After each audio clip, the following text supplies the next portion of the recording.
Welcome back. પાટણમાં SSC board પરીક્ષામાં ડમીકાંડમાં મોટો ચુકાદો આવ્યો છે. જ્યુડિશિયલ કોર્ટે ડમીકાંડનો ઐતિહાસિક ચુકાદો આપ્યો છે.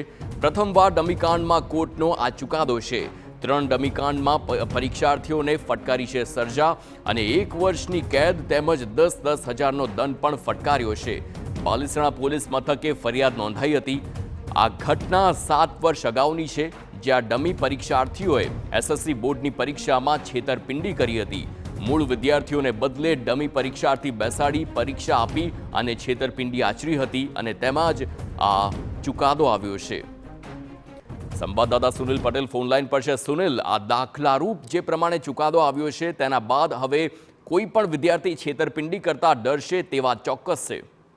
હાર્દિક, ચોક્કસ કહી શકાય તો રાજ્યમાં પ્રથમવાર આવો કેસ અને કેસનો જે ચુકાદો છે કોર્ટે સંભળાવ્યો છે. ખાસ કરીને કહી શકાય તો પાટણમાં 7 વર્ષ જૂના એસએસસી ડમીકાંડનો ચુકાદો પાટણ કોર્ટે આપ્યો છે, જેમાં 3 જે ડમીકાંડના પરીક્ષાર્થીઓ હતા, ઉમેદવારો તો તેમને 1-1 વર્ષની સજા અને 10-10 હજારનો દંડ ફટકાર્યો છે. એટલે કહી શકાય તો ખૂબ જ મોટો ચુકાદો ઐતિહાસિક આપવામાં આવ્યો છે. ખાસ કરીને જે પરીક્ષાર્થીઓ હોય છે તે મૂળ પરીક્ષાર્થીઓની સ્થાને ડમી પરીક્ષાર્થીઓ બેસાડી અને ક્યાંક ના ક્યાંક છેતરપિંડી આચરવામાં આવતી હોય છે.